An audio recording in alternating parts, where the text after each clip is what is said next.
जोशीमठ शहर का ऐसा कोई इलाका नहीं जहां घरों में बड़ी बड़ी दरारें ना आई हों। कहीं बड़ी दरारें हैं तो कहीं पर दरारों की चौड़ाई कुछ कम है। हर दिन इन दरारों की चौड़ाई बढ़ रही है। इस बीच आपदा प्रबंधन विभाग ने अपनी रिपोर्ट सरकार को सौंप दी है, मगर स्थिति ठीक नहीं है।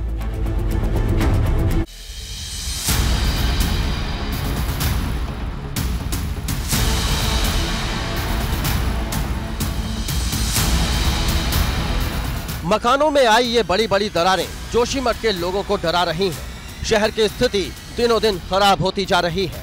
शहर का कोई ऐसा कोना नहीं जहां पर जमीन धंसने से दरारें ना आई हो। मैं इस वक्त एक ऊंचाई पर यहाँ पर आया जहाँ से मैं आपको पूरा शहर दिखा सकूं। ये जोशीमठ शहर है जो कि आध्यात्मिक, सामरिक, सांस्कृतिक दृष्टि से एक बहुत महत्वपूर्ण शहर है। सभी लोग इसको जानते हैं। विश्व पटल पर इस शहर की एक अलग पहचान है। लेकिन आज ये शहर इस प्राकृतिक आपदा को झेल रहा है और जो तमाम लोग हैं वो यहाँ से बेघर हो चुके हैं और अब जिन परिवारों में लोग रह भी रहे हैं वहाँ पर भी लगातार पूरी तरीके का खतरा है। मौजूदा स्थिति काफी डरावनी है। लगता नहीं है कि इस शहर को कोई तबाह होने से रोक पाएगा।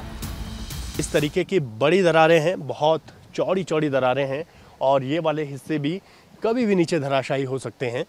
कभी भी आप इनकी हालात देख सकते हैं कि किसी भी वक्त ये हिस्सा भी नीचे आ सकता है। और इसके ऊपर जो बने हुए ये जो क्वार्टर्स हैं, ये जो है यहाँ पर नीचे आ सकती है। इसमें कोई दो राय नहीं है क्योंकि इसको अब यहाँ पर रोक पाना संभव नहीं है। इस बीच जमीन से पानी का रिसाव हो रहा है। एक बड़ा सा फव्वारा फूट पड़ा है जिसने लोगों की चिंता बढ़ा दी है। जोशीमठ शहर के एकदम तट पर हैं और हमारे ऊपर ही पूरा जोशीमठ शहर इस घाटी पर बसा हुआ है और ऊपर पूरा जोशीमठ शहर है। लेकिन जो सबसे बड़ी दिक्कत इस समय आई है वो है कि यहाँ पर जोशीमठ शहर के नीचे जहाँ पर हम मौजूद हैं, ये बद्रीनाथ का नेशनल हाईवे है जो बद्रीनाथ जी के लिए जा रहा है। यहाँ पर विष्णुप्रयाग जो जेपी है, उन जो विष्णुप्रयाग में 400 मेगावाट की परियोजना पर काम कर रहा है, वो उस कंपनी का यहाँ पर अपना एक कार्यालय है। यहाँ पर तमाम उनकी चीज़ें रहती हैं।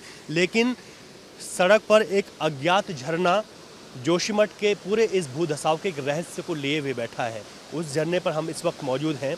आपको ये मटमैला झरना दिखाई दे रहा है, लेकिन यहाँ पर 5 से 6 दिन पहले अगर देखें तो कुछ भी नहीं था। यानी कि जब ऊपर जोशीमठ शहर में बड़ी बड़ी दरारें आने शुरू हुई, उसके बाद अचानक से उसकी तल पे, उसकी तलहटी पे ये झरना फूट पड़ा। जोशीमठ के हालात को लेकर पीएम नरेंद्र मोदी ने सीएम पुष्कर सिंह धामी से बातचीत की। मुख्यमंत्री ने पीएम के सामने जोशीमठ के मौजूदा हालात को रखा। माननीय प्रधानमंत्री जी ने दूरभाष पर मुझसे काफी डिटेल में सारी जानकारी ली है कि कितने परिवार उसकी जद में आ रहे हैं, कितना नुकसान हुआ है, किस प्रकार से वहां पर पानी निकल रहा है, लोगों के विस्थापन के लिए, लोगों को सुरक्षित स्थानों पर ले जाने के लिए क्या किया गया है, राहत शिविरों में कैसे लोग रह रहे हैं, आगे कैसे उनके पुनर्वास की व्यवस्था होनी है, उस सब पर माननीय प्रधानमंत्री जी ने बहुत विस्तार से चर्चा की है। मगर बड़ा सवाल ये है कि आखिरकार ये शहर धंस क्यों रहा है। जमीन धंसने को लेकर बनाई गई संयुक्त कमेटी ने अपनी रिपोर्ट राज्य सरकार को सौंप दी है। कमेटी ने कहा है कि प्रभावित परिवारों को फौरन हटाना जरूरी है। उन क्रैक्स को जब हमने प्लॉट किया अपने मैप पे, जीआईएस मैप पे, तो एक ऐसा दिख रहा है कि पहले इस तरफ से था, अब इस तरफ से डेवलप हुआ। एक पूरा अर्धचंद्राकार आर्क बन रहा है ये पूरे क्रैक्स का, और वो पूरा नीचे की तरफ ऐसा लग रहा है कि भूमि नीचे की तरफ खिसक रही है और सिंक भी कर रही है। इन सब को पूरा जब हमने ऊपर से नीचे तक, अलकनंदा नदी तक हम लोग गए, उनका बैंक तक गए, नदी के बैंक किनारे तक, तो उसके बाद हमने कमेटी ने कुछ रिकमेंडेशंस दिए। जोशीमठ में मौजूदा हालात ठीक नहीं है।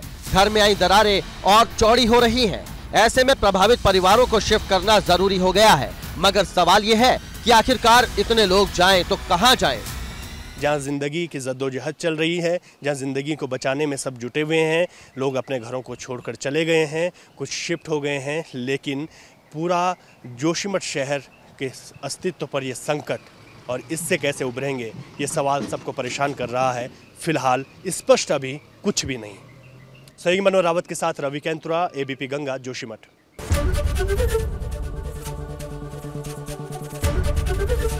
एबीपी गंगा, खबर आपकी, जुबान आपकी।